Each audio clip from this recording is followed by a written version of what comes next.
bonsoir. Je vous remercie aussi à tous d'être présents ce soir pour assister à cette conférence. Didier Faustino, bonsoir.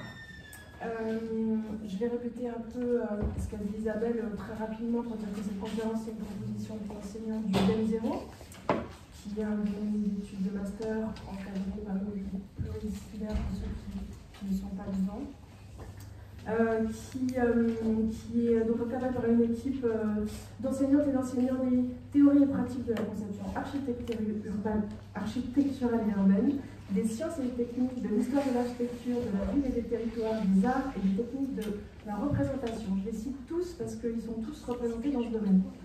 Ce domaine de master propose donc pour la deuxième année à l'École nationale d'architecture de Montpellier une pédagogie qui accompagne les étudiants dès le premier semestre de master sur le chemin de la recherche et de la pratique par le projet pour cerner et approfondir leur sujet de mémoire et de projet de fin d'études en activant des méthodes et des modes de représentation qui leur sont propres. Didier Faustino, merci d'avoir accepté cette invitation. Vous êtes un architecte et un artiste conceptuel. Vous explorez la relation entre corps et espace. Vous êtes diplômé en 1995 de l'école d'architecture de Paris-Villemin. Vous êtes cofondateur en 2001 du bureau des Mésarchitectures avec Pascal Mazoyer. Vous partagez votre activité entre Paris et Lisbonne, au Portugal, dont vous êtes originaire. Vous avez enseigné pendant 6 ans à la Yale School de Londres, 10 ans. Vous avez été pendant 2 ans rédacteur en chef du magazine français d'architecture et de design Cré, et vous êtes auteur de nombreux ouvrages. Afin de vous présenter, et vous corrigerez les erreurs ou les approximations. J'ai étudié votre parcours en lisant différents articles à votre sujet, en commençant par celui que j'ai mis en page dans le dernier numéro de l'architecture d'aujourd'hui, dont le thème était la maison individuelle, et dans lequel on présentait votre projet dans la campagne portugaise d'une maison qui ne souhaite pas en être une. C'est ainsi que ça a été défini dans le chapeau de l'article. Construite sans permis, je peux le dire. Et de fait, de toute façon c'est écrit dans l'article, il était présenté sans photographie, avec pour seule représentation graphique vos dessins à l'informatique, perspective et axonométrie filaire, plan ombré à 45 degrés en niveau de gris, augmenté du récit de la visite secrète effectuée en votre compagnie par le critique et architecte Christophe Lugac. Entre l'architecte que vous êtes, ayant baigné depuis l'enfance dans le monde du bâtiment, vous savez faire du ciment, j'ai lu. Et l'artiste conceptuel, comme vous vous décrivez aussi, peut-être malgré vous, parce que vous proposez des projets radicaux, vous êtes décrit comme un architecte sans construction, ou un idéaliste, ou encore la figure de proue d'une nouvelle génération d'architectes insoumis qui semblent penser autrement l'architecture. Votre pratique est donc entre art et architecture, cherchant à en dépasser les frontières et à en explorer la relation entre corps et espace. Elle prend des formes, objets, scénographie ou architecture d'œuvres plastiques et d'espaces qui créent des conditions d'exacerbation des sens, provoquer les sens pour mieux sentir et expérimenter nos désirs d'affranchissement de toute norme oppressante. Vos recherches sur les conditions de vie dans les villes contemporaines sont artistiquement subversives et socialement engagées. Vos projets se caractérisent par leur dimension fictionnelle, leur regard critique, leur affranchissement des codes et leur capacité à offrir des expériences inédites au corps individuel et collectif. Des expériences poétiques qui invitent à repenser les enjeux urbains actuels, les problèmes d'espace, mais aussi de questionner la relation entre les individus et leur intimité. Au cours des lectures à votre sujet, je me suis arrêtée sur le numéro 5 de la revue Pli, qui est à la bibliothèque, dont le thème était l'obsession, envisagée comme s'étendant au-delà d'un symptôme contraignant, absurde et difficile à éradiquer. Ce numéro proposait l'introspection, voire même la remise en question de vos moyens d'expression. Et chacun des contributeurs de cette revue a exprimé ses valeurs, son point de vue et dévoilé son intimité en contribuant à ce projet commun.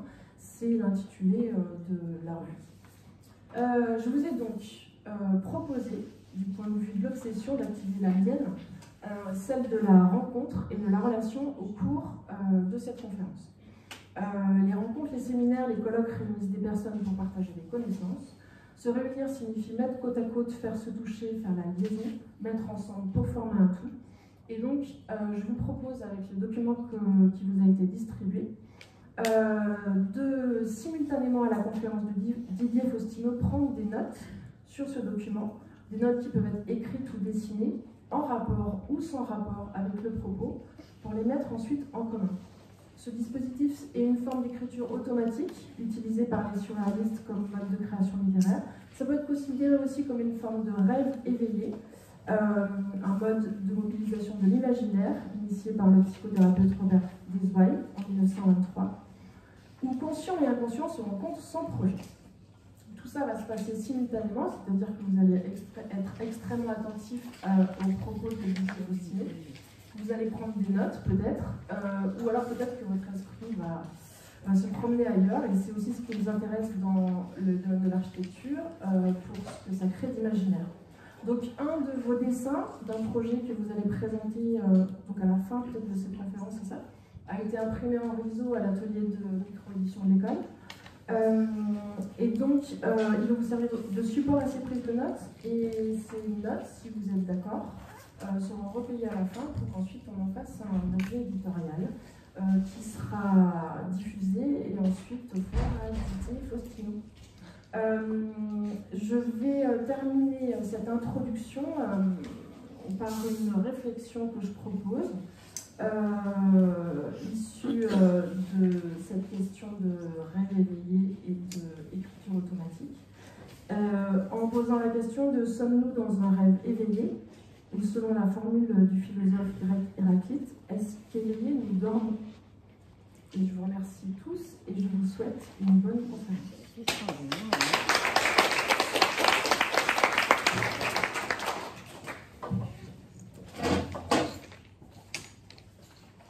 Bonsoir, merci pour cette jolie présentation. Merci pour cette invitation, merci d'être là. J'étais dans le train tout à l'heure, en train de préparer la conférence avec ce nouvel appareil qui a un super iPad, et ça a été un fiasco, je ne sais pas m'en servir. Donc, le passage du soft en iPad avec mes doigts va pas vraiment fonctionner. Donc j'ai 3 conférences et je vais vous parler de 3 choses en même temps, ou les unes après les autres. Pour compléter cette présentation sur qui je suis et qui je suis architecte, effectivement diplômé d'une école qui n'existe plus, qui a muté vers d'autres écoles, qui était Paris-Villemain, gare de l'Est. Il y a la maison d'architecture maintenant à Paris. Et suivi de quelques années dans les locaux des Beaux-Arts rue Bonaparte à Paris. Et je suis on va dire, j'ai grandi pas vraiment entre le Portugal et la France, mais plutôt entre une banlieue lointaine de Paris, banlieue Est, Geneviève-sur-Marne, Bonneuil, et peut-être un petit village au Portugal où ma famille retournait dès qu'il y avait des vacances. Voilà. Une identité, je ne sais trop quoi dire d'autre pour me présenter. Peut-être pas un artiste, je ne me sens pas complètement artiste. Je ne me sens pas complètement architecte. Je suis ce qu'on appelle un garçon qui se pose des questions. Voilà. J'ai un diplôme. J'ai été diplômé en architecture avec un projet qui était intitulé Corps, entraves et déplacements, qui parlait de l'incapacité de faire de l'espace. Par contre, une capacité à l'occuper, à le manipuler et à y être. Donc, pour vous raconter l'histoire, j'avais demandé à un bodybuilder, un jeune homme, très beau, un corps magnifique, de venir faire une performance devant une caméra et devant des personnes et de montrer son corps. Et cette performance s'appelait bodybuilding. Et le garçon, et j'avais fait un truc qui était, j'avais installé toute une machine de gonflette, enfin de muscles, et il n'y avait pas de poids, et donc la machine ne marchait pas. Et la fonction de cette machine, qui était d'amplifier les mouvements et de résister, était totalement absente, et donc cette performance a raté, le performeur a refusé de rester et est parti. Et donc c'était mon diplôme. Comme un aveu d'échec par anticipation. Non pas que je fantasmais l'échec, mais plus que pour moi l'architecture est avant tout un acte voué à l'échec, puisque tout bâtiment qui se respecte est un bâtiment zéro, est une forme prototypale, et donc il n'y a pas de possibilité de le recommencer. C'est à chaque fois quelque chose qui part de zéro. Et donc ce bodybuilding a donné, ce projet bodybuilding, corps, entrave et déplacement, a donné en fait le point de départ, ou a été mon point de départ sur ma pratique, qui est une pratique qui, quelque part, cherche à questionner deux notions, celle de la vulnérabilité, celle de la fragilité, et celle du manque de, je dirais pas de manque d'assurance, mais l'incertitude. Ce qui est probablement, pour moi, la ligne complète de mon travail. Alors, on a monté un studio avec une série de copains à l'époque, qui s'appelait le Bureau des Mes Architectures. Ça ne s'appelait pas encore le Bureau des Mes Architectures. Le premier projet s'appelait le LAPS, comme un laps de temps, Laboratoire d'Architecture, Performance et Sabotage. Après, pour me calmer un petit peu dans tout ça, j'ai fait un autre truc qui était le Bureau des Mes Architectures avec Pascal et puis quelques autres personnes. Et on a continué sur cette idée qui était, en fait, qui venait d'une citation de Mies van der Rohe, je crois que c'était une espèce de boutade qui était le plombier ou le jardinier de Mies van der Rohe dans la maison Forsworth, qui disait que c'était pas une bonne architecture, c'était une misarchitecture. Mies van der Rohe est une mauvaise architecture. Une maison un terrain qui s'inonde, etc. Et donc on en a fait un peu le motto de notre studio, un bureau qui s'appellerait les Mes Architectures, les miennes, peut-être, les vôtres, peut-être, et certainement les Mes en termes de préfixe, hein, qui donnent cette idée que ça peut être l'erreur est possible, qu'il y a des mésaventures qui sont productives, et d'assumer dès le départ cette idée que on est en train de produire des mésaventures et qu'on en tirera des conclusions plus tard. Alors pour commencer ce soir un projet de scénographie pour le musée d'art moderne de Lisbonne, il y a quelques années, qui est juste pour vous parler de cette possibilité d'un crash à venir, où en fait les acteurs se balançaient sur une balançoire derrière un grand écran face à la scène et allaient essayer de percuter cet écran par derrière pour parler de ce monde dans lequel nous sommes et d'expérimenter, ou en tout cas de toucher la réalité de cette vulnérabilité qui est celle de nos corps, de nos esprits, de nos êtres face au monde qui nous entoure.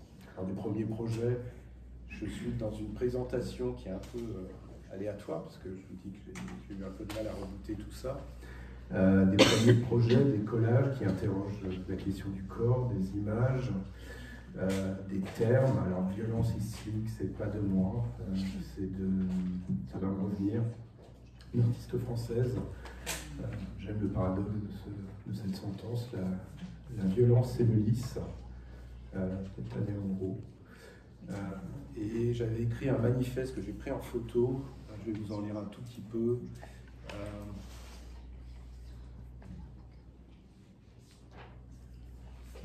Nous sommes dans un monde où il n'y a pas de place pour l'échec, et tout doit être perfection. La violence, c'est le lys. Travaillons sur ce qui ne se voit pas. Et puis surtout, méfiez-vous des architectes. C'est une espèce de moto comme ça qu'on a derrière soi toujours. On sait manipuler les mots, on sait manipuler les images. Je passe pas sur ce film, je reviendrai après. Voilà. Vous m'entendez bien? Voilà. Donc je vais essayer d'être, je mets mon timing, pour être sûr que je ne perds pas trop longtemps, démarrer. Donc, je vous ai mis une série de projets qui ont toujours pour fil conducteur cette idée je dirais pas de la résistance, mais d'aller à l'encontre. C'est plutôt des projets qui ont pour départ un mot qui est le mot non. Nous sommes architectes. Et en fait, les architectes, on leur demande de résoudre des questions. On leur pose des questions, on leur demande de résoudre. Et en fait, je crois que notre pratique dans ce studio qui s'appelle le Bureau des Architectures, c'était non pas d'essayer de répondre, mais plutôt d'inverser la situation et de poser des questions. Et donc les projets qu'on a faits, c'est souvent des questions qui sont posées dans différents contextes, à la société, au monde de la construction, du logement, etc. Mais voilà. Et du coup, peut-être que c'est là où il y a une ambiguïté qui s'est installée sur le terme, entre ce terme architecte et artiste. C'est que je crois pertinemment, enfin je crois sûrement que quand on est artiste, on pose des questions, on questionne le monde. Quand on est architecte, on essaye d'y apporter des réponses à des questions. Et en fait, je viens de me rendre compte depuis pas très longtemps que ce qui est en commun dans mon travail, c'est quand même l'architecture, c'est que en posant des questions, on essaye de répondre à des questions. Pas très clair, mais voilà comment je le définis. Ça, c'était pour mon introduction. Alors, mes architectures, la définition qu'on a écrite à un moment donné, c'était une situation ou un événement indésirable. Que l'architecture, c'est aussi une question de point de vue. Ça dépend de quel côté on se place, de quel point de vue on regarde, et pour qui on produit, on travaille. Alors moi, j'aime à dire que je travaille pour les Misfits. Je vous conseille de regarder ce film qui s'appelle Les Misfits. Je n'en dirai pas plus, mais les Misfits, ce sont ceux qui sont pas acceptés, ceux qui sont en dehors du système, ceux qui sont à la ramasse, ceux qu'on aime, ceux que j'aime. Alors, d'une différence de point de vue, peut-être mettre ensemble les points de vue et essayer de produire d'autres situations, d'inventer, ou en tout cas de transformer la réalité, le monde dans lequel on est, nos situations, nos environnements, réinventer, je n'irai pas jusque-là, mais en tout cas réagencer, faire avec pour faire autrement. Alors,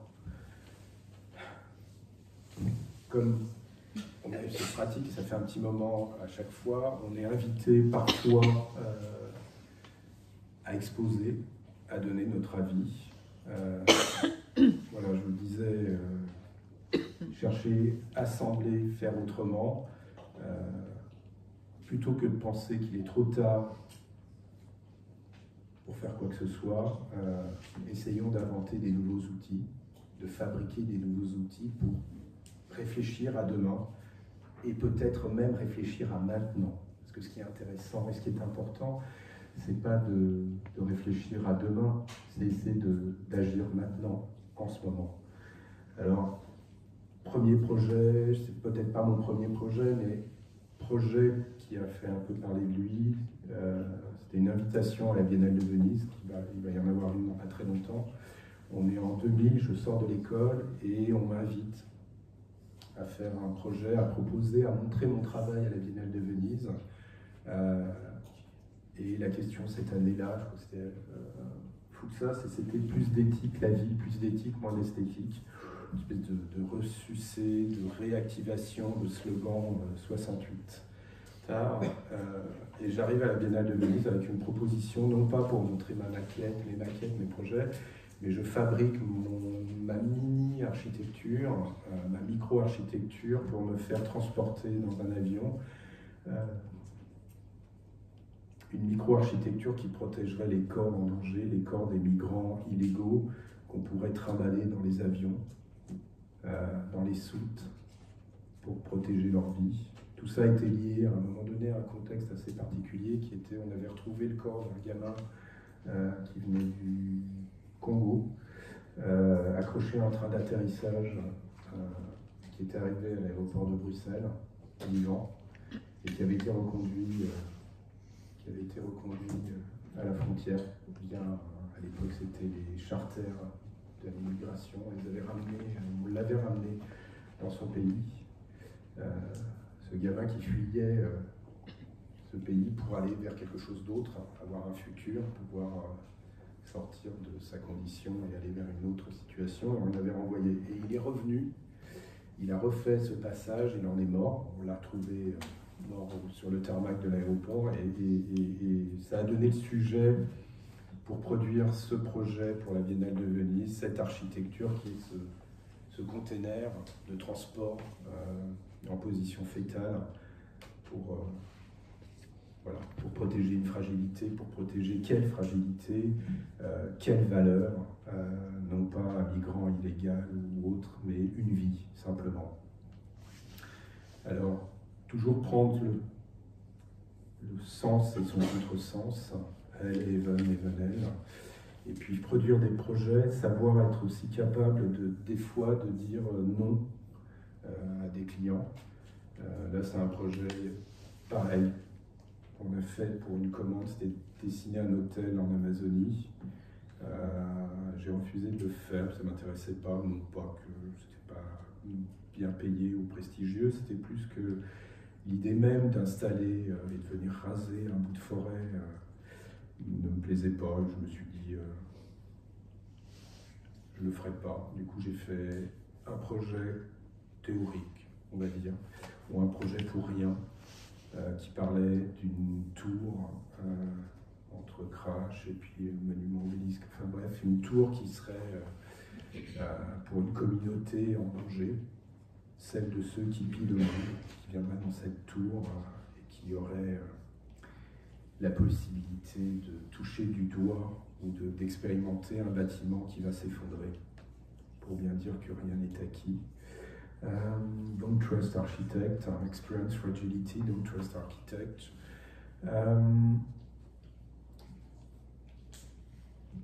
Ce qu'on a envoyé dans l'espace pour parler de l'humanité, je me rappelle bien,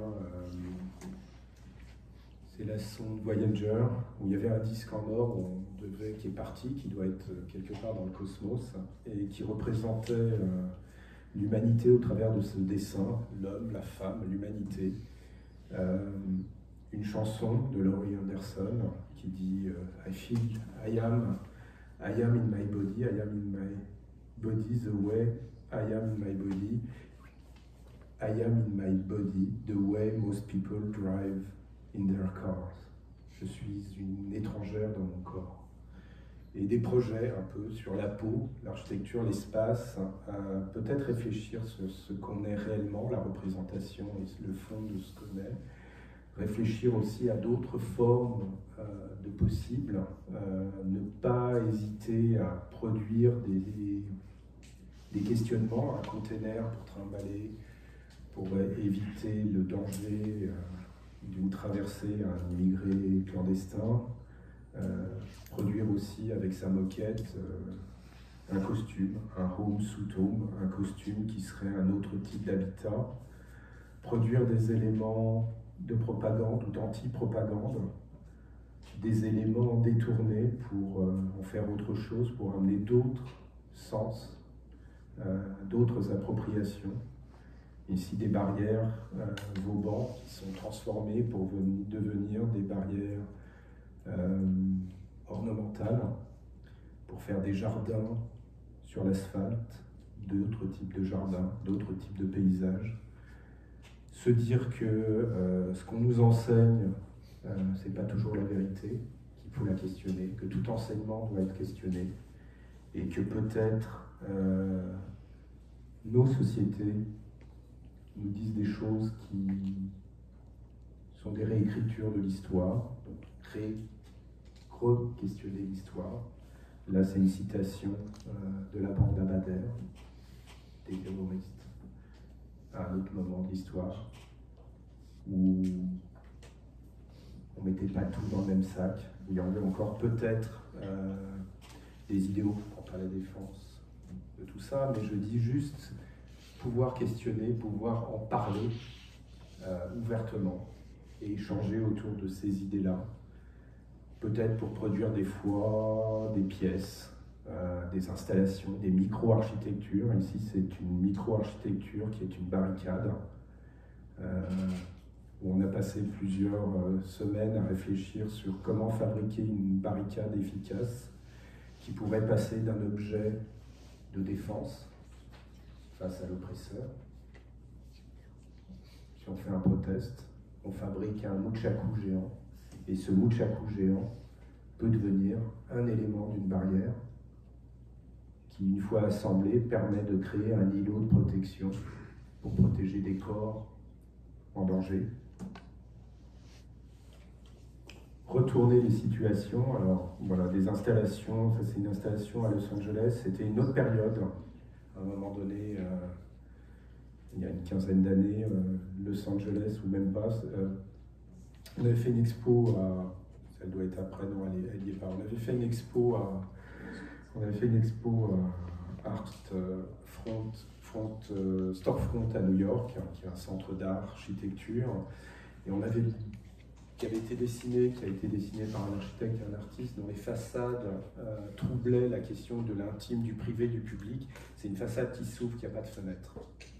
On reviendra là-dessus après, cette question du domaine public et du domaine privé, de l'appropriation.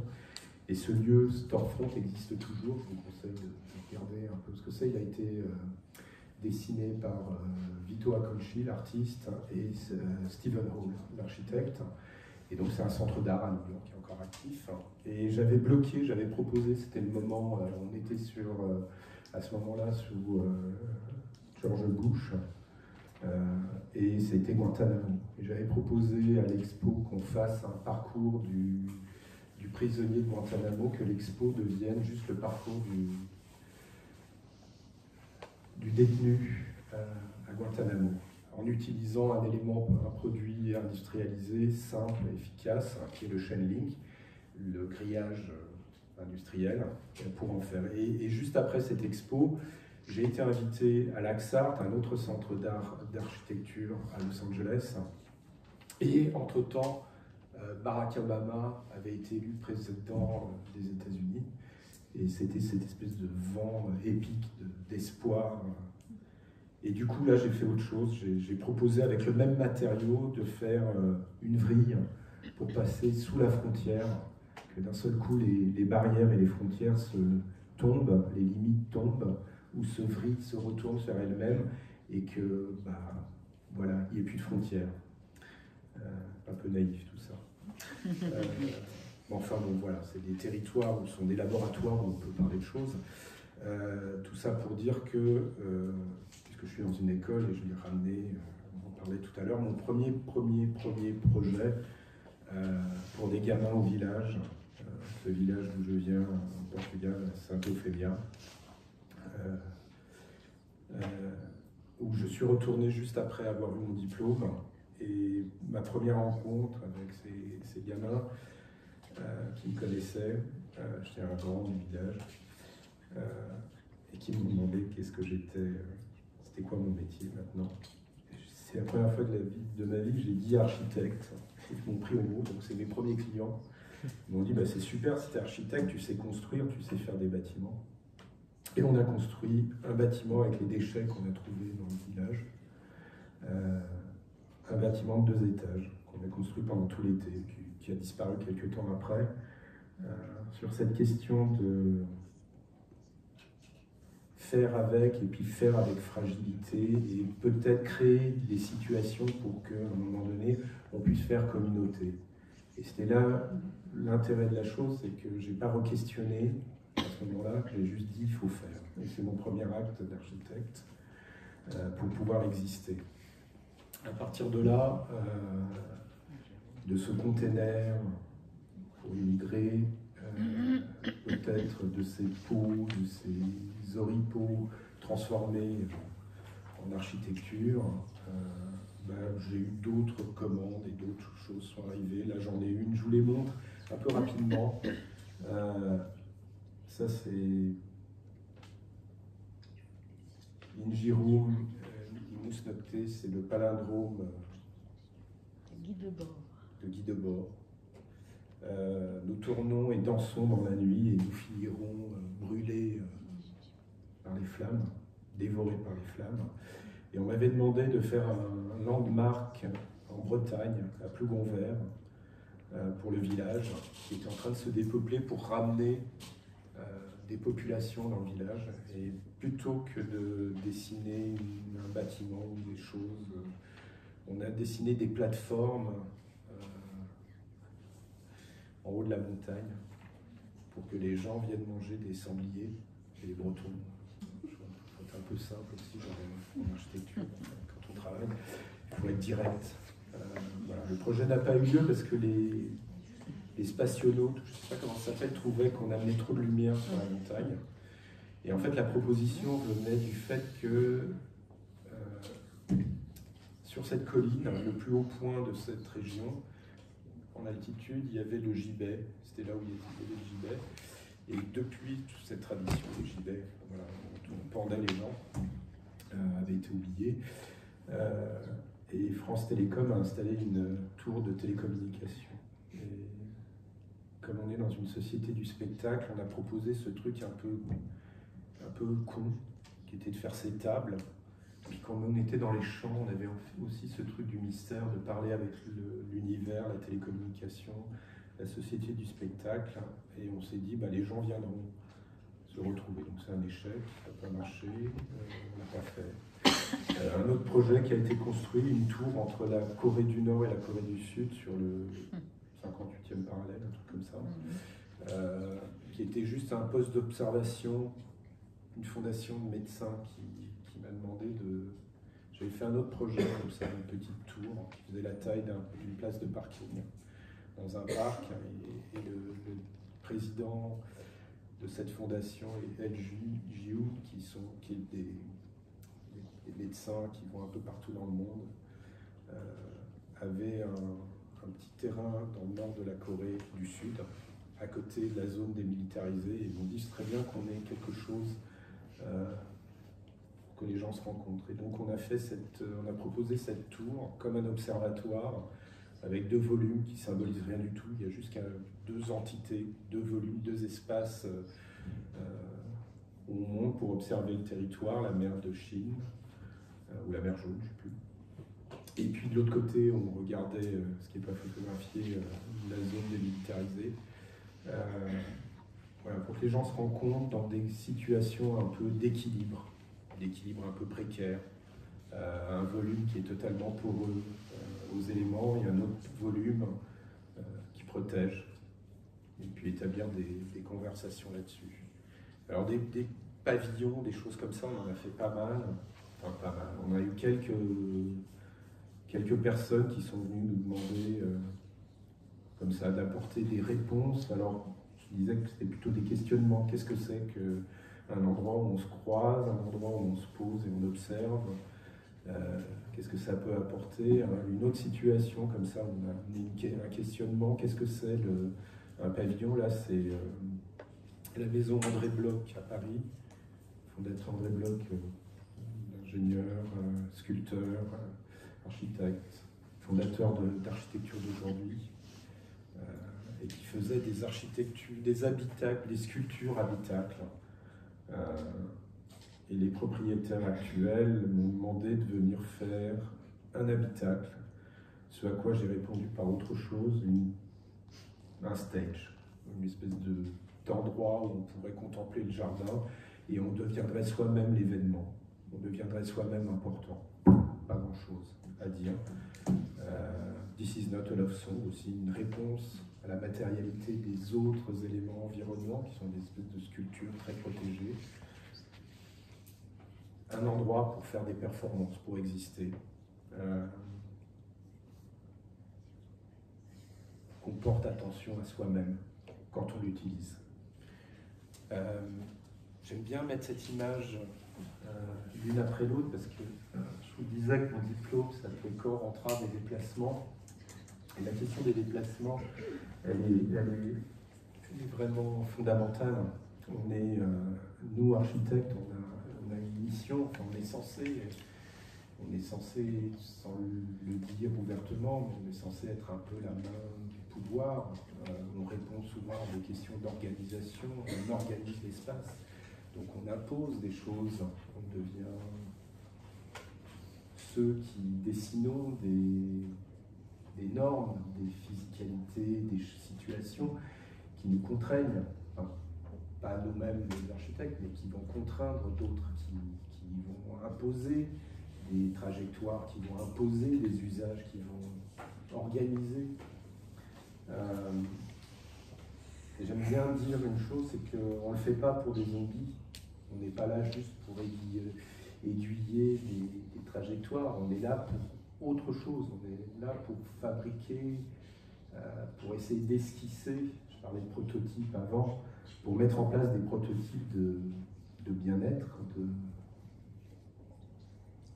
d'usage, d'autres choses. Donc ne nous laissons pas manipuler. En fait, j'ai mis plein de choses.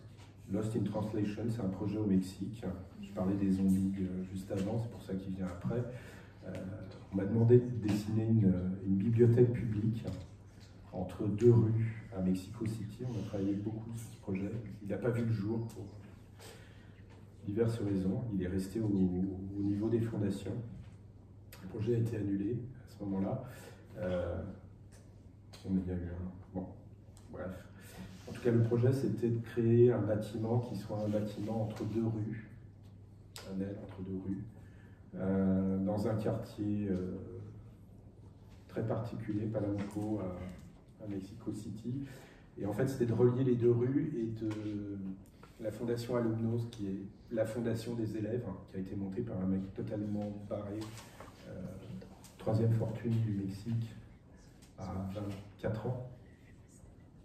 Il a hérité et à un moment donné, son grand-père avait construit Acapulco, famille richissime, et lui un enfant à bâtard.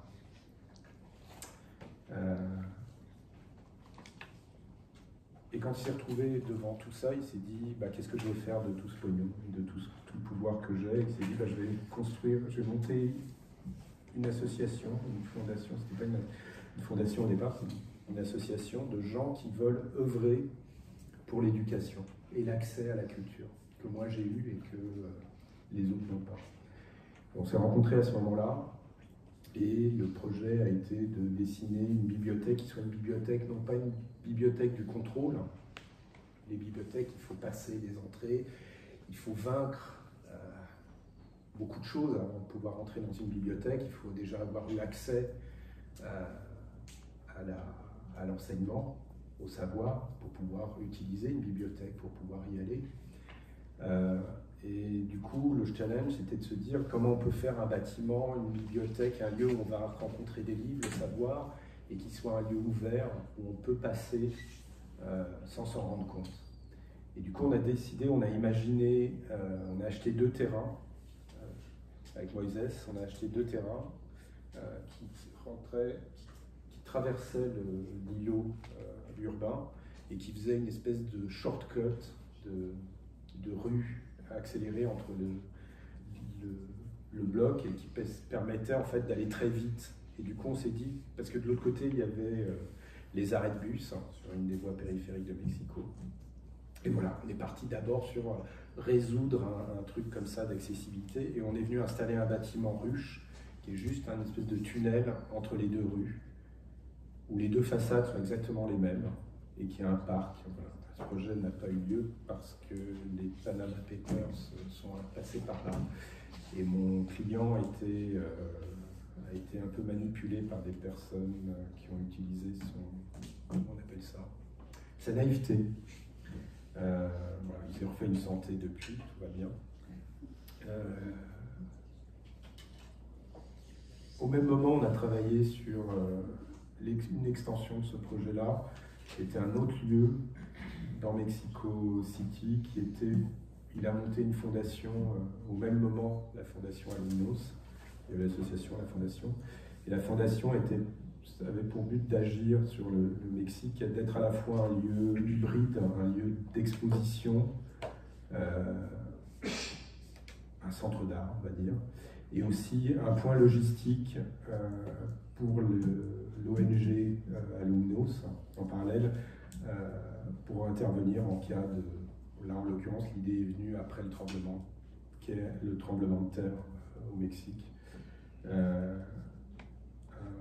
Zapotepec, dans la région de Zapotepec, qui a détruit la plupart des villes. Et donc, toute l'aide venait de Mexico. Et du coup, a surgi cette idée de faire un bâtiment pour la fondation et l'ONG qui servent de point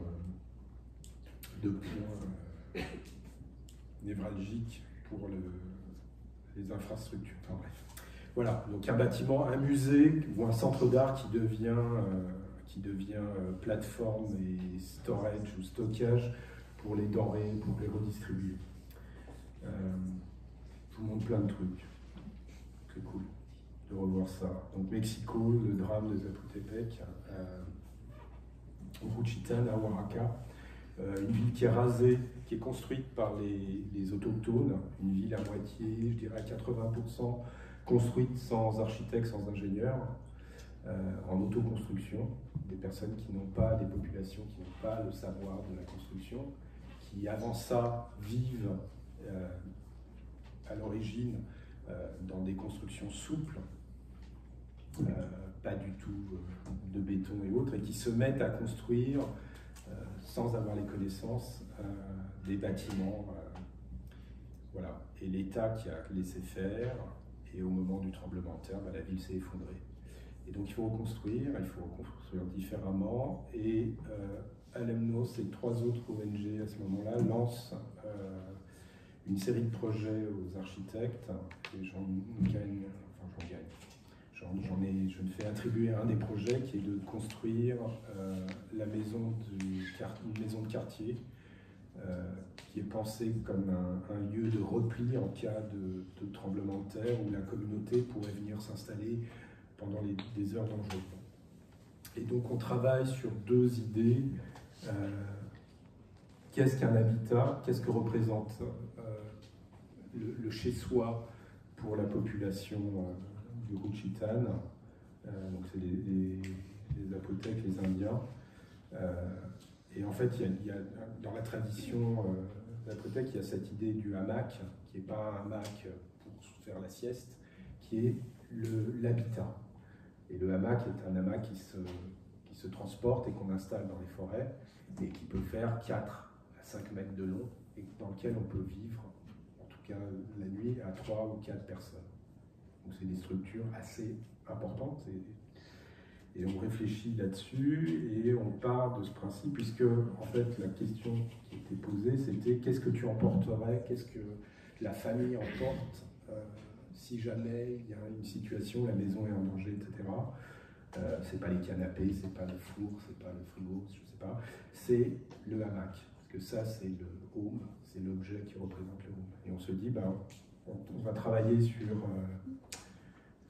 des figures assez simples, qui est une cuirasse, un bâtiment cuirasse dans lequel on a une structure qui permet pour la communauté de venir accrocher ses hamacs. C'est un des projets qui était en cours quand tout s'est arrêté. Tender Room, c'est encore autre chose. Je reviendrai dans la logique de présentation après, un peu sérieux, je vais bien divaguer. Tender Room, puisqu'on est à l'époque, on a parlé, on est à l'époque de la tech, la question aussi tout ça est remis en question, une question d'identité. Il faut qu'à voir ce que nous prépare cette belle administration Trump. Ce projet, voilà, l'identité humaine, le Voyager, l'homme, la femme, on a juste troqué 2 éléments représentatifs, un peu simplistes. Voilà, et ça donne d'autres représentations. Et on était interrogé par une compagnie, une start-up pour une app de rencontres. Et leur idée, en fait, c'était de réfléchir à des espaces physiques pour les rencontres. Et donc on a travaillé pendant quelques mois sur la fabrication, la construction, l'imagination, prototypale d'un objet, d'une cabine qui permettrait des rencontres. Ce qu'on a fait, c'est qu'on a fait une cabine qui pourrait s'installer un peu n'importe où, avec 2 portes. Parce que l'idée, c'était le match, il doit être numérique, mais il doit être physique aussi. Et donc la question c'est, faut-il se retrouver via la même porte? Toi en premier, toi. Et du coup on a fait un espace cabine avec 2 portes, avec un lit dedans. Voilà. On sort, on rentre comme on veut, et on l'installe où on veut. Tout ça venait d'un peu de projets qu'on a dessinés avant. Ça, c'était un projet à Pékin sur la question de l'hyperluxe. De l'hyperluxe, le projet s'appelait Home Palace. Enfin, on l'a appelé Home Palace. C'était un projet pour un très gros promoteur chinois à Pékin qui avait demandé à une dizaine d'architectes de prendre un étage complet d'une des tours qu'ils étaient en train de construire et de faire l'intérieur, la maison. Je dis la maison parce que c'est-à-dire le home, le chez-soi le plus luxueux possible. Qu'est-ce que c'est le luxe? Et moi je suis parti, avec le bureau, on est parti sur une citation d'Hervé Guibert, qui dit que en fait, le véritable luxe, c'est le temps, c'est le vice et la perte de temps qui l'occasionne. Et je trouve ça intéressant de réfléchir à luxe et perte de temps, perdre son temps, pouvoir perdre du temps. Tout s'accélère, tout. Je disais, ouais, c'est peut-être ça. Et du coup, on est parti sur des imageries un peu comme ça, un peu naïves, regarder un peu une histoire, des choses par itération, comme ça, un peu comme au Mexique, toujours réfléchir un peu au hasard, accepter les incongruités des réponses. On est tombé sur ces plateformes de fumeurs d'opium, et on s'est dit, bah, peut-être que chez soi, à Pékin, le maximum de luxe, ça serait de faire un appartement, une maison où il y aurait des plateformes, des plateaux, où on pourrait s'installer et faire rien, perdre son temps. Après, on s'est dit, mais comment on désapprend l'idée de la perte de temps? Comment on fait qu'un intérieur, qu'un espace intérieur peut être finalement, employer un terme, pas vraiment, mais décolonisé. C'est-à-dire que nos intérieurs sont colonisés par l'idée qu'on se fait de la représentation de soi-même et de la représentation sociale de ce qu'est notre vie intime. Blablabla, blablabla, blablabla. Et on propose de déconstruire ça par rapport au programme même d'un appartement et de se dire, bah, finalement, le lieu de représentation, le premier lieu où tu peux dire que tu es chez toi, c'est pas ton salon, c'est l'entrée. C'est le hall d'entrée de ton appartement. Et du coup, c'est peut-être là qu'on va désapprendre et qu'on va se laisser le temps, où on va apprendre, où on va toucher ce qu'est l'idée de luxe, on va perdre du temps dans ce hall. Et on décide de changer le programme de cet appartement, où en fait l'entrée fait grosso modo 10 mètres carrés pour un appartement de 140 mètres carrés. Et on dit au constructeur, nous ce qu'on va faire une entrée qui occupe la moitié de l'appartement. Et comme ça, dans cette entrée, on rentre. Et on invente autre chose. Et on construit un volume dans ce lieu, dans cet appartement. Alors on avait toute la déco à faire, tous les trucs, machin, je vais vous expliquer après, mais on fait une boîte de Pandore dans laquelle on rentre depuis la porte d'entrée. Hop, on rentre dans cette boîte où on n'installe aucun mobilier. Voilà la boîte en question, l'intérieur, qui est en verre. On installe des sangles où on peut se pendre ou s'accrocher, comme des paresseux. Vous voyez les singes sur les lianes, ça, on s'abandonne pour toucher l'idée de luxe, perdre du temps. Et on fait un appartement comme ça, et on se dit, finalement, what you see is not what you get. Il ne faut pas que ce soit le truc des matériaux, etc. On va prendre tout ce qu'il y a de plus cheap et le plus idiot dans la construction d'intérieur. On prend du caillebotis, on fabrique avec du verre, on prend du mobilier qu'on a trouvé dans la rue, qui est le plus cheap, des plateformes de bois construites dans la rue. Et on habille ça avec une couleur dorée. On laisse le bois nature et on dit c'est ça le luxe. Et bien ça a marché. Ils n'en ont pas voulu. Parce qu'ils trouvaient que c'était trop luxe. Il n'y a que les stars américaines, les super riches qui peuvent vivre dans des lieux comme ça. Pas vraiment de démonstration, enfin, si, je suis assez content, ça c'est moi. Voilà, on l'a détruit. Ça nous a servi d'introduction à d'autres projets. Ça n'a pas été vendu, parce que le but de cet appartement, c'était quand même pour le promoteur de vendre des appartements de luxe, des modèles de déco. Le retour qu'on en a eu est vraiment celui-là, c'est que les gens trouvaient que c'était trop luxueux. L'appartement a coûté 4 fois moins cher que tous les autres appartements. On était 4 fois moins cher que l'appartement le moins cher réalisé. Le seul coût qui a été assez cher, c'est que je voulais qu'il y ait des coussins vraiment vicieux. Un petit hommage à Hervé Guibert. C'était des vrais soies, la vraie soie, et c'était vraiment brodé à leur fin. Donc ça coûtait très cher, parce qu'il fallait quand même qu'on pose ses fesses un peu. Mais voilà, l'usage, l'apprentissage, le désapprentissage de ce qu'est à l'intérieur, on a pu y arriver là. Ce qui nous a permis, après, sur d'autres projets, un peu de passer outre ces explorations-là. Là, c'est un projet de bar et de lieu de conférences et de rencontres à Gand, en Belgique. On nous a demandé un programme un peu hybride. Il n'y a que la moitié du projet, il n'y a pas les salles de conférences au-dessus. Mais en gros, c'est une coursive, une pièce coursive. Voilà, les coursives sont cachées avec des mouchards à biais. Les conférenciers vont à l'étage, tournent autour de cette coursive. Et avant ça, c'était une architecture, on va dire, toute simple. Une coursive, des gens qui se voient. Et aucun mystère, aucun désir, aucun...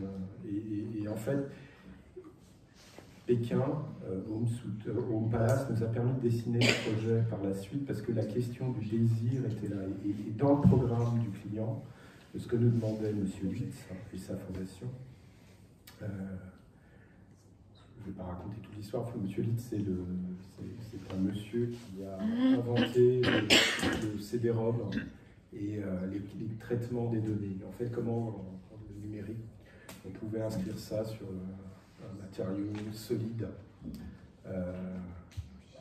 Il a fait une énorme fortune et à côté de ça, il avait un côté, il a mis sa fortune à l'usage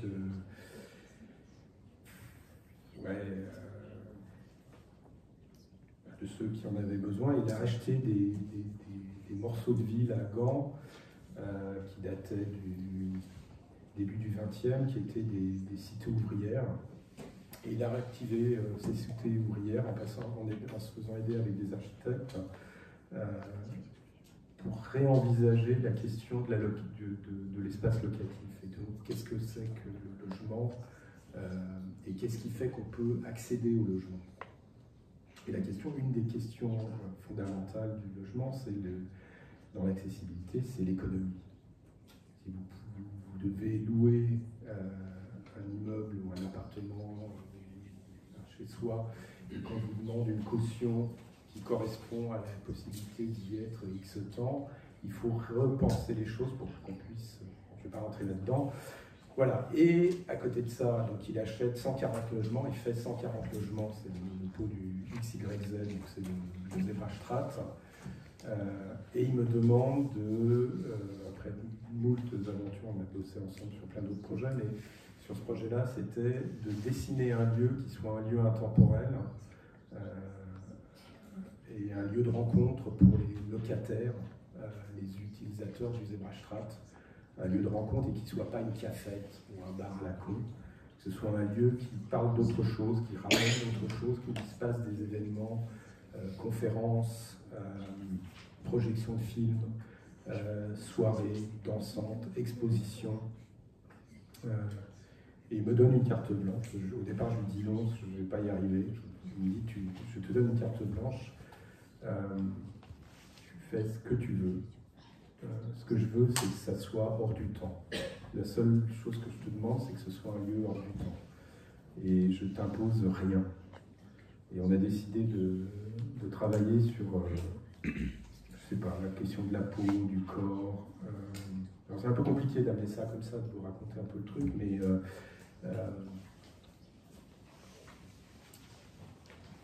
vais pas le faire La question c'était qu'est-ce que queer? Je préfère le mot misfit à queer. C'est-à-dire que c'est un lieu qui brasse une population, des gens qui ne sont pas obligatoirement amenés à coexister, à co-vivre. Et le fait même que le système économique du Zebra soit fité sur une location d'un mois, vous louez un appartement pour un mois. Et votre location se démultiplie tacitement, sans caution, sans rien, et vous partez quand vous voulez. Vous devez juste prévenir une semaine avant. Voilà, et il fallait faire un lieu. Je me perds, je ne sais pas comment raconter le truc, parce que l'histoire, c'était un peu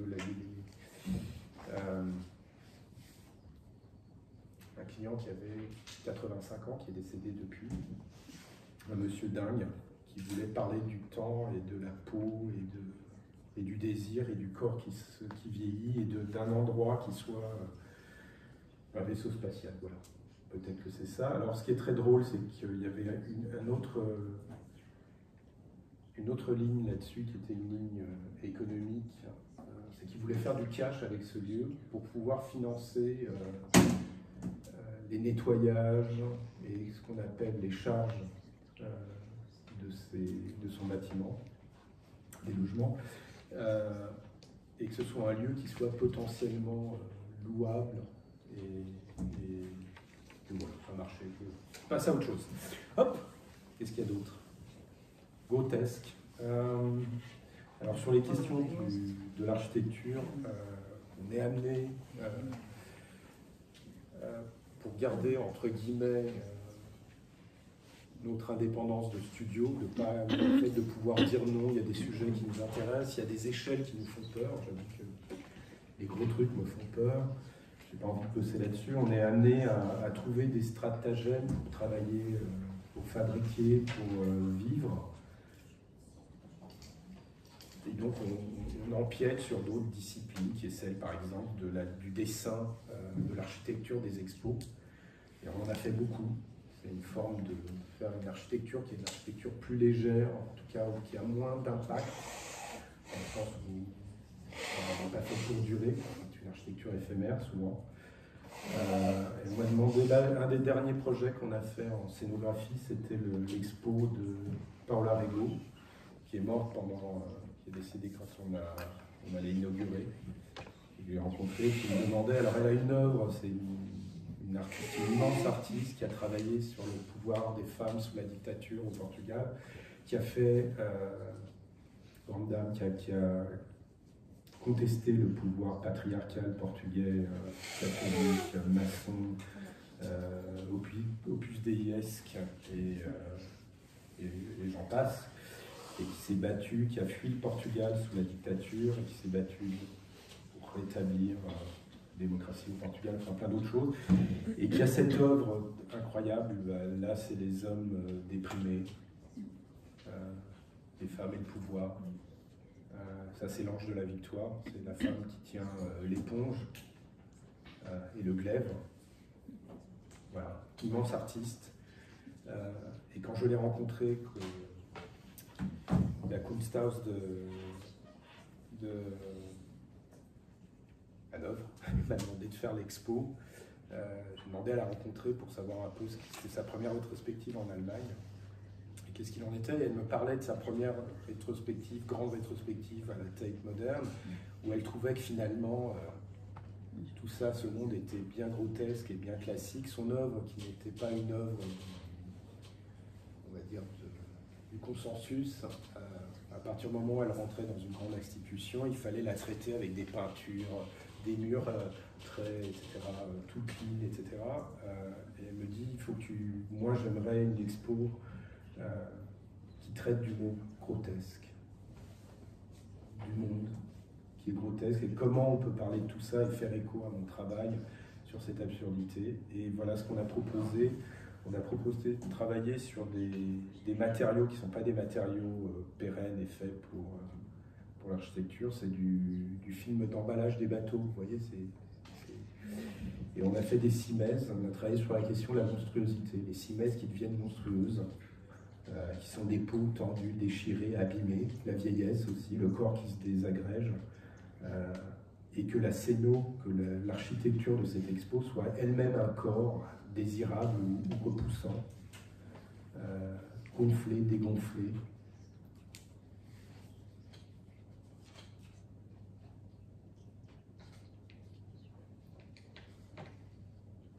Alors comme j'aime les paradoxes, je vous montre une autre scénographie pour la haute joaillerie d'Hermès. Ça va faire un peu grand écart. Voilà, on a parlé de cosmoglobie, on a fait un vaisseau spatial pour protéger ces corps et ces objets de valeur dingue, qui ne m'intéresse pas trop finalement. Un peu de subversion, enfin, je ne sais pas que ça ne m'intéresse pas, c'était la possibilité de travailler sur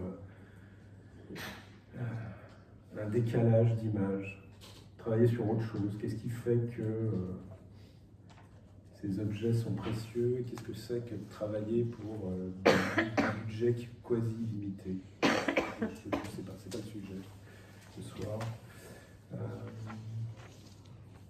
Panic Room, un jeune styliste américain qui lance une marque qui s'appelle Enfants riches déprimés, une espèce de punk de la fringue. Voilà, une boutique traitée comme une panic room, une espèce d'endroit. Je ne vais pas le raconter ce truc, voilà, c'est du commercial. De gouttes de bas de bille, ça c'est plus intéressant. Un artiste, un immense artiste, un type dingue, Jean-Luc Moulin, qui me demande après un voyage, on échangeait une résidence, et qui me demande comment tu dessinerais un atelier d'artiste, l'atelier parfait pour un artiste. Et je lui réponds comme une usine. Il me répond, écoute, si un jour j'ai les moyens et je fais construire mon atelier, je ferai appel à toi. Et tu me construiras donc une usine, parce que je crois que l'art, c'est comme un métier. C'est faire un métier. C'est comme se lever le matin et aller à l'usine, t'as raison. Et on ne se voit pas pendant des années, et 5-6 ans, il m'appelle, il me dit, écoute, j'ai trouvé un terrain dingue. C'est une œuvre de... J'ai trouvé un terrain dingue en Normandie.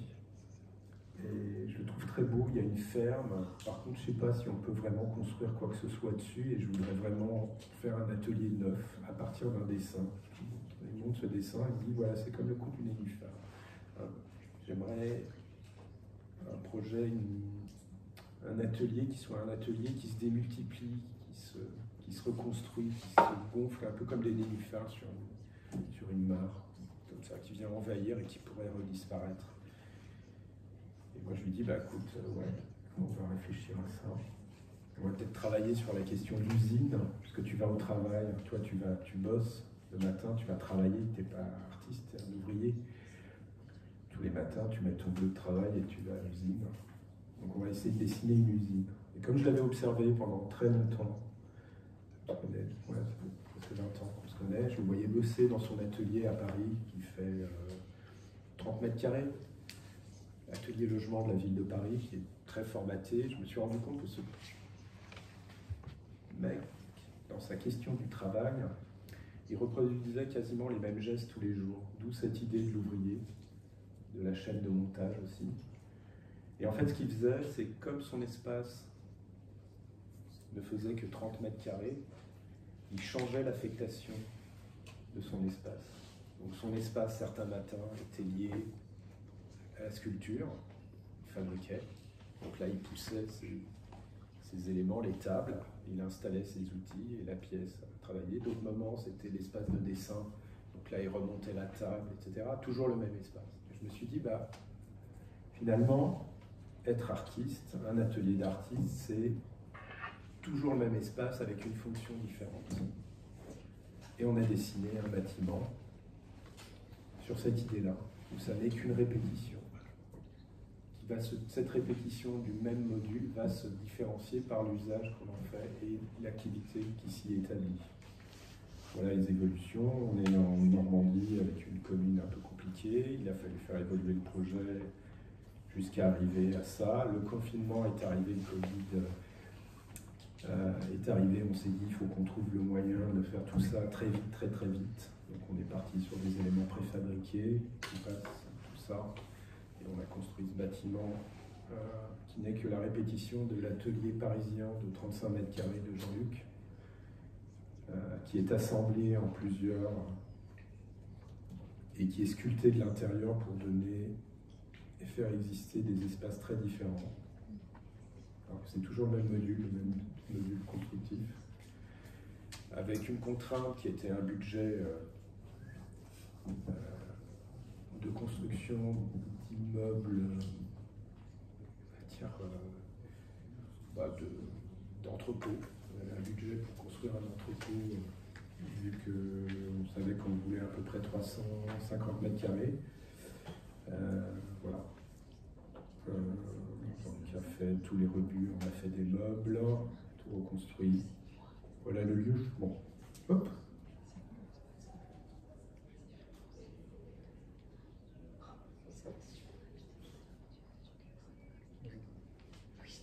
Alors je sais pas comment s'appellent les produits dégueulasses qu'on met sur les plantes. Des pesticides. Alors il y a un problème, c'est que il est entouré de champs et il se chope, c'est une région céréalière, et il se chope tous les pesticides, la figure, machin, voilà. Mais on a réussi à passer ce bâtiment qu'on appelle The Good, The Bad and The Ugly. Si vous connaissez le titre français, c'est Le Bon, la Brute et le Truand. C'est un très joli film. Pourquoi on l'a appelé comme ça? Parce que c'est un bâtiment qui est assez inacceptable. Pour des raisons de coût, on l'a fait, enfin pour des raisons de coût, oui, pour des raisons de coût, on a déposé le permis de construire dans les stratégies pour faire passer tout ça. C'était un bâtiment technique. On n'a pas dit que c'était un bâtiment pour un artiste, on a dit que c'était un bâtiment technique. Et après, on a expliqué qu'il allait être recouvert de matériaux du coin, donc de l'ardoise, des détails. Et puis après, en cours de route, quand le bâtiment était construit, on a dit qu'on n'avait plus d'argent. Et que du coup, il allait rester tel quel, juste habillé de sa membrane étanche. C'est pour ça qu'il est juste étanchéifié, c'est cette peau en plastique en néoprène, c'est pas du néoprène. J'aime bien dire que c'est un bâtiment habillé avec un costume d'homme grenouille. Ben voilà. Et là, ça soulève la question du bon goût, du bon et du paraître. Est-ce qu'il est beau? Est-ce qu'il est moche, ce bâtiment? Est-ce qu'il est acceptable? En tout cas, dans son usage, oui, puisque c'est ça qui prime avant tout. Dans ses activités, c'est du tripli peint avec de la peinture hydrofuge, sujet. Voilà, je ne sais pas quoi dire là-dessus. On peut en parler après. Ça, c'est les bâtiments. C'est le moment où ces dernières années, où on commence à faire des projets, on va dire, architecturaux. On sort de ce qu'on m'a souvent dit, c'est que nous ne faisions que des projets d'amusement, ou un peu artistiques, et que c'était très rigolo. Là, on passe à autre chose, on commence à faire des bâtiments avec des fonctions. La fonction de travailler ici. Jean-Luc. Le white. Born to be white. Ouais. Et alors, c'est pas ça que je voulais vous montrer. Je passe sur un autre projet. Hop. Oui. La vie. Hop.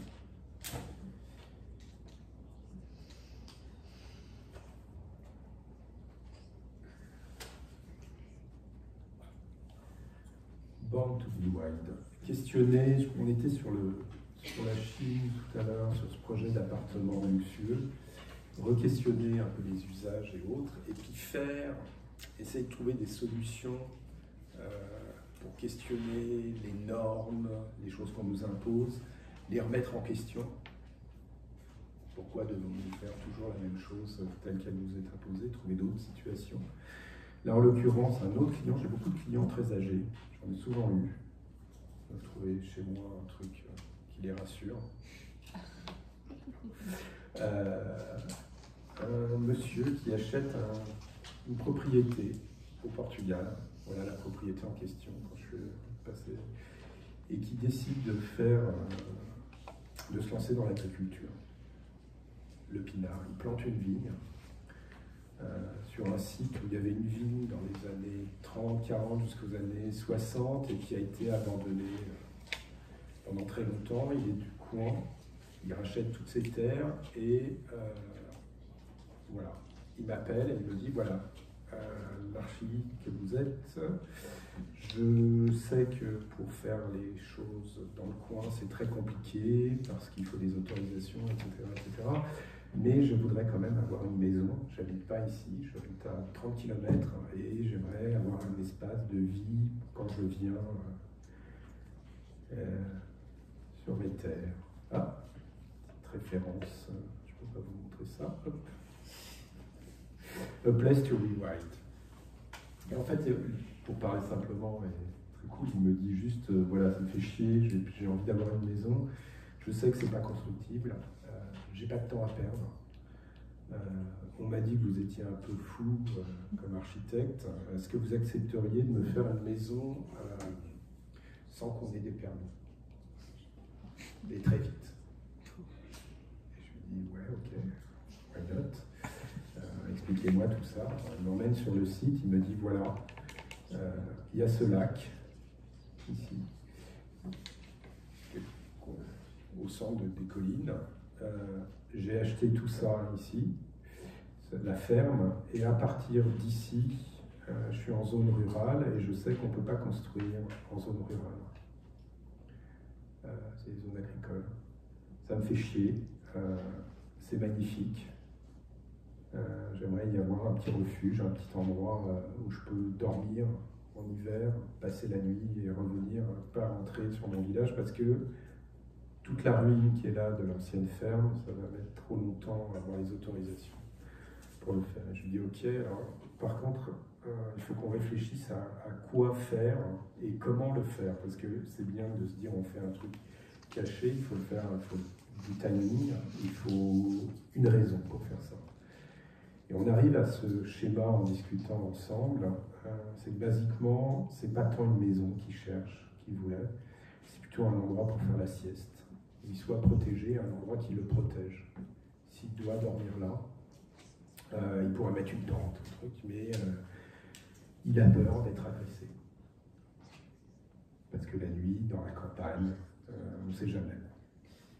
Il y a des bêtes, il y a des choses comme ça. Et il aimerait pouvoir faire du café. Voilà. Et donc, ça c'est le projet Quasi-Fini. Il y a une maison dans la maison, il y a des hirondelles qui sont venus s'installer au bord du tuyau. On a dû attendre qu'elle repart pour... Voilà. Et on propose ce projet qui est un aménagement territoire. En fait, c'est une maison.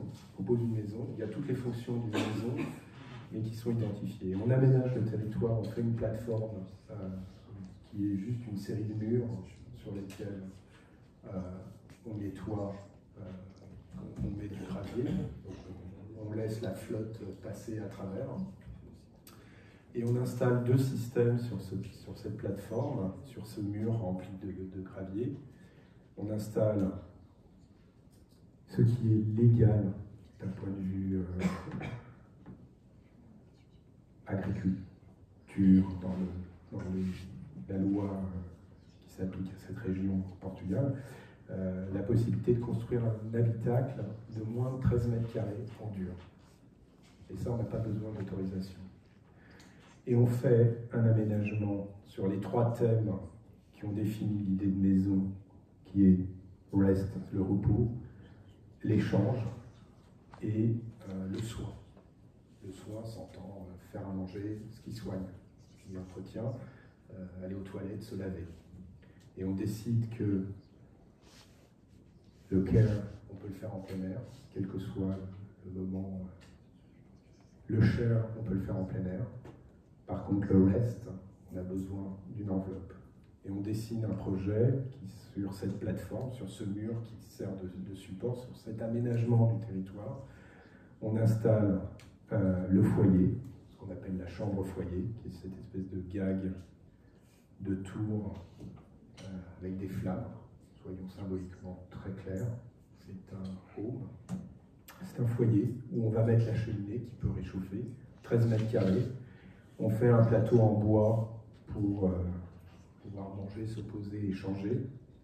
Et on fait une croix où on va installer les 4 fonctions de la maison au niveau hygiène, alimentation, ce qui soigne, ce qui protège le corps. Voilà, j'ai très mal expliqué. L'article dans Archie d'aujourd'hui me raconte mieux, j'étais plus enfant pour le dire. Hein. Donc voilà, une maison qui n'a pas de peau, c'est comme ça qu'on l'a appelée, Skinless House, la maison 5 perles, la maison sans peau, où ça n'est juste qu'un espèce de, je dirais presque une maison pensée comme un... Vous voyez en anatomie, quand on a un écorché, on voit les os, les choses comme ça. On voit tous les organes, mais il n'y a pas de peau, il n'y a pas d'apparence, et tout est clairement établi. Bah voilà, hop, ça c'est le dessin qu'on peut communiquer. On ne la montre pas, elle n'est pas visitable pour encore, parce qu'on a fait une demande de légalisation. Une fois qu'on a établi, on savait que si on arrivait avec ces dessins-là, on n'aurait pas l'autorisation par rapport au ministère de l'Agriculture. Et donc ce qu'on a fait, c'est de construire sans demander d'autorisation et d'arriver maintenant sur une légalisation. On va demander au ministère de l'Agriculture de nous donner l'aval, puisqu'il s'agit bien d'un refuge pour agriculteurs, pour monsieur, pour personnes qui sont dans le coin. Et ça n'est pas une maison. Bref, je vous explique un peu mal le truc, mais c'est un espèce de projet à l'envers qui a été construit à l'envers. Je vous montre des photos de... On est presque fini. Ça a été construit, tout le truc, c'est qu'on a construit tout ça, c'est des préfats, donc c'est des modules préfats qu'on est venu installer avec les flammes. Ça a été construit en 3 jours, et après les panneaux verts et la dalle de béton intérieure a été posée, enfin a été coulée 2 semaines en fait pour faire cette partie-là. Et les murs, tout ça, ça c'est que de la contorsion de terre et de l'aménagement des murs. Voilà.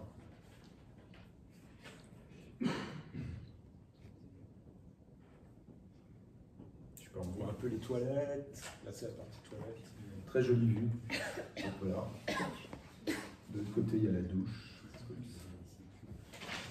Voilà. Et je vais finir. Je suis désolé, hein, ça faisait longtemps que je n'avais pas fait une présentation dans tout le monde. Je préfère qu'on discute après, c'est plus simple. Mais je reviens. Je vais vous montrer juste un truc, puisque est-ce que c'est, le monde est en train de changer, et il y a plein d'espoir. Ah bah si, je peux vous montrer un autre truc, tiens. Ouais. 1h30 déjà que je parle. Je monte rapide, comme ça je pourrais pas finir là-dessus. On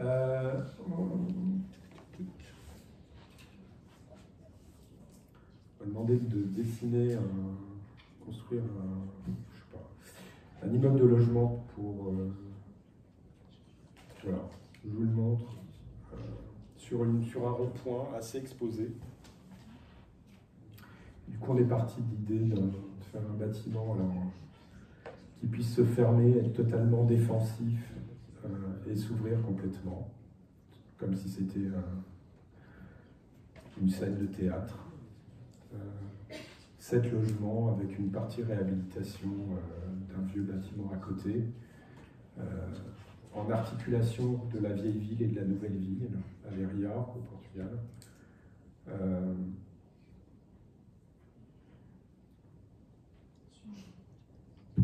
Hyper défensif, hyper hostile, et puis voilà.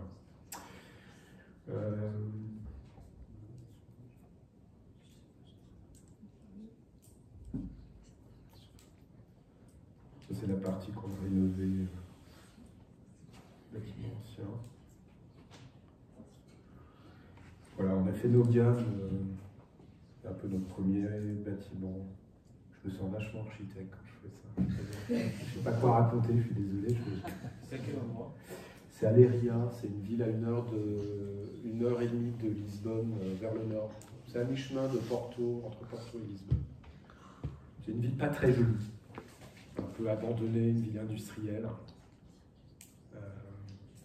Voilà, qui a un joli château et qui a un maire qui est assez brillant, assez intelligent, qui est en train d'essayer de...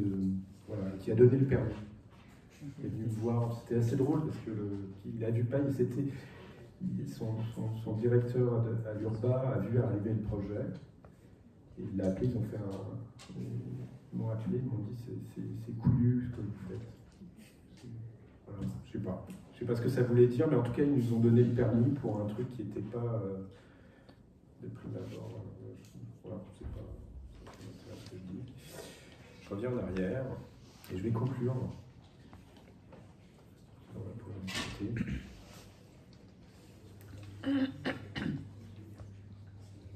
Ouais, j'avais pas envie de vous faire une grande leçon. Mon boulot, quoi.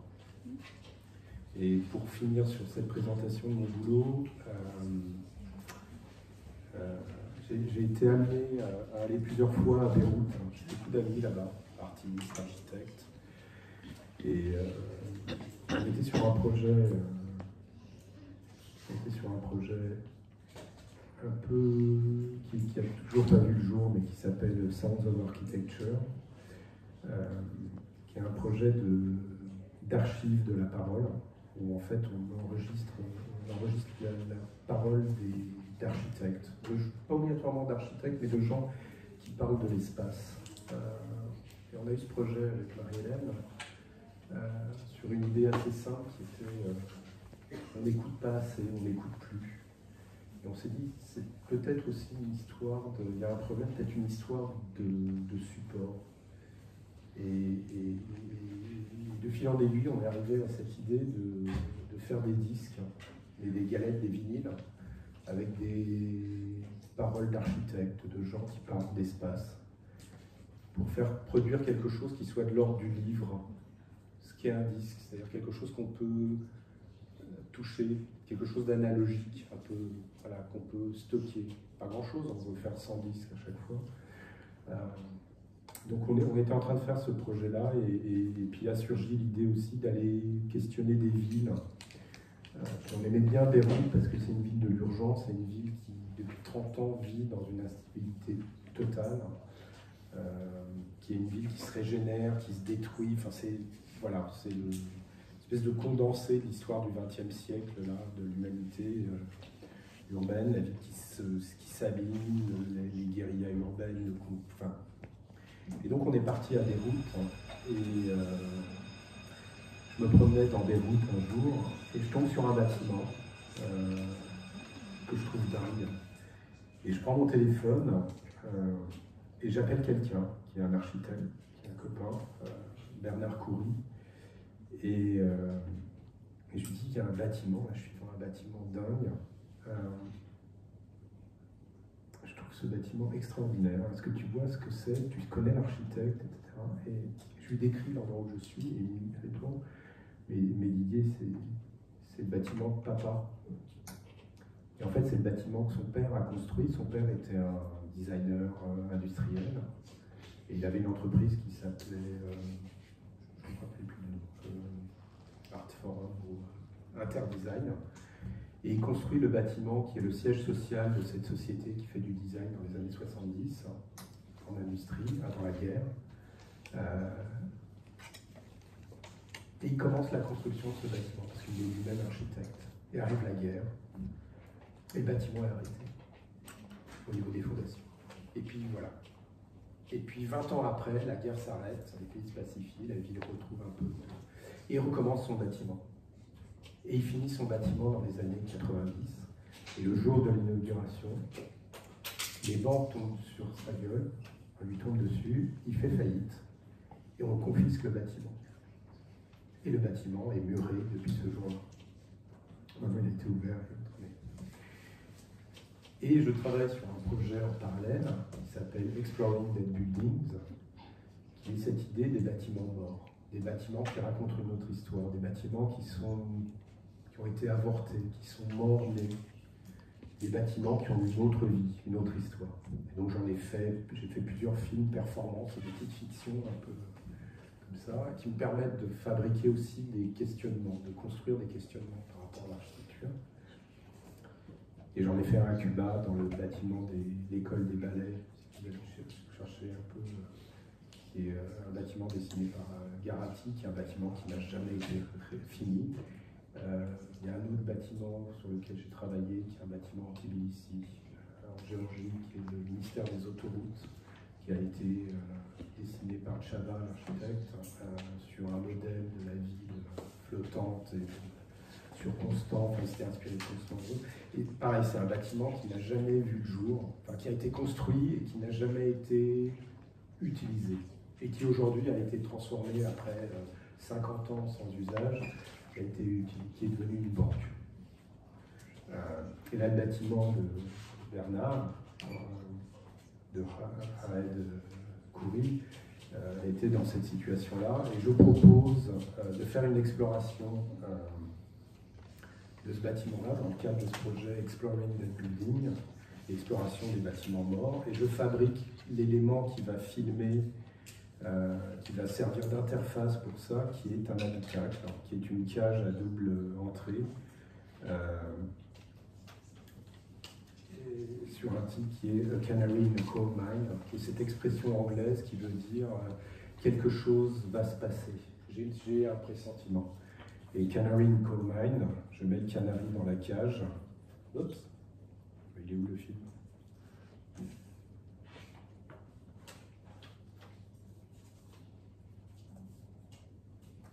Autrement.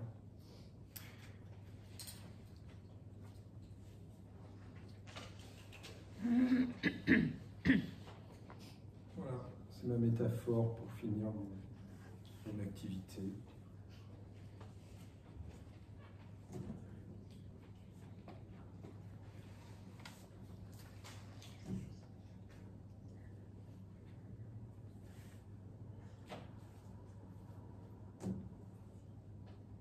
Un prétexte à faire quelque chose.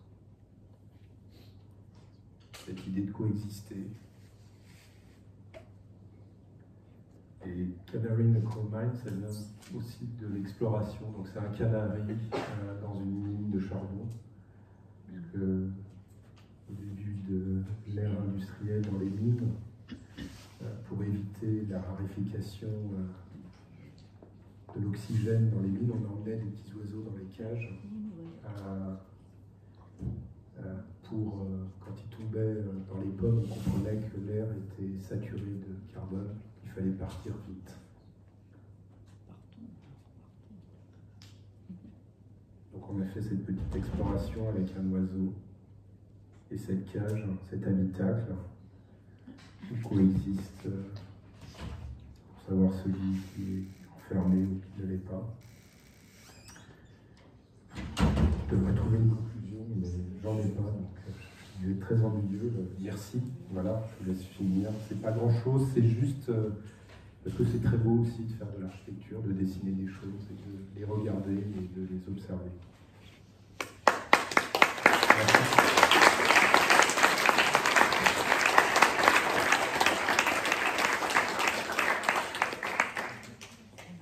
Ouais, ce que je voulais dire, c'est Born to be Wild. Il faut quand même qu'on trouve d'autres moyens pour coexister sur cette planète, sur ce monde. Et que la nature, on a besoin de la protéger, de vivre avec, pas que des autres. On doit coexister. Merci encore. Voilà, on peut pas.